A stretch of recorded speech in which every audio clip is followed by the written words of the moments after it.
Tuesday, August 1st, 1944. Dear Kitty, little bundle of contradictions. That's how I ended my last letter, and that's how I'm going to begin this one.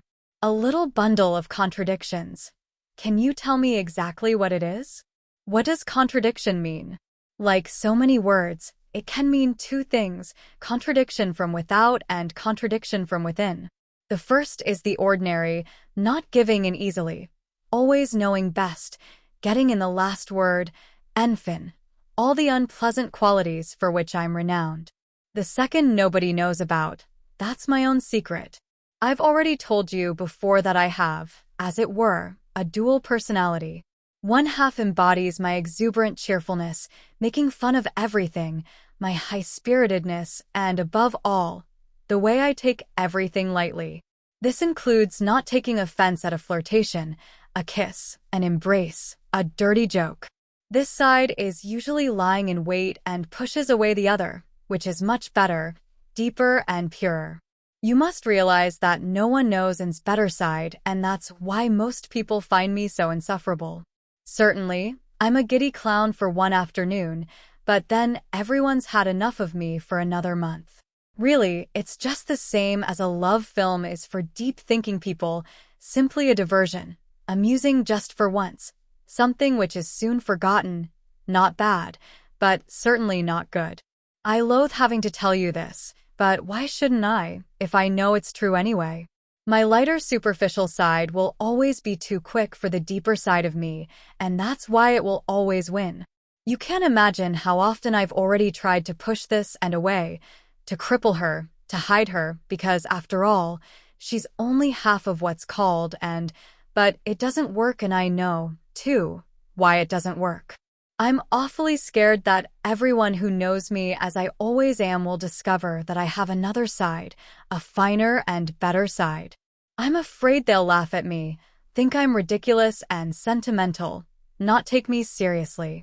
I'm used to not being taken seriously, but it's only the lighthearted, and that's used to it and can bear it. The deeper and is too frail for it. Sometimes, if I really compel the good and to take the stage for a quarter of an hour, she simply shrivels up as soon as she has to speak and lets number one take over, and before I realize it, she has disappeared. Therefore, the nice and is never present in company has not appeared one single time so far, but almost always predominates when we're alone. I know exactly how I'd like to be, how I am too, inside. But, alas, I'm only like that for myself. And perhaps that's why, no, I'm sure it's the reason why I say I've got a happy nature within and why other people think I've got a happy nature without. I am guided by the pure and within, but outside I'm nothing but a frolicsome little goat who's broken loose. As I've already said, I never utter my real feelings about anything, and that's how I've acquired the name of chaser after boys, flirt, know-all, reader of love stories. The cheerful and laughs about it, gives cheeky answers, shrugs her shoulders indifferently, behaves as if she doesn't care, but, oh dearie me, the quiet N's reactions are just the opposite. If I'm to be quite honest, then I must admit that it does hurt me, that I try terribly hard to change myself, but that I'm always fighting against a more powerful enemy. A voice sobs within me. There you are, that's what's become of you. You're uncharitable, you look supercilious and peevish, people dislike you and all because you won't listen to the advice given you by your own better half.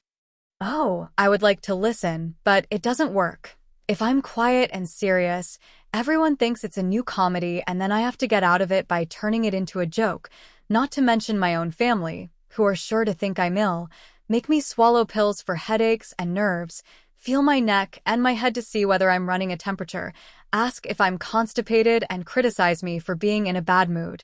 I can't keep that up.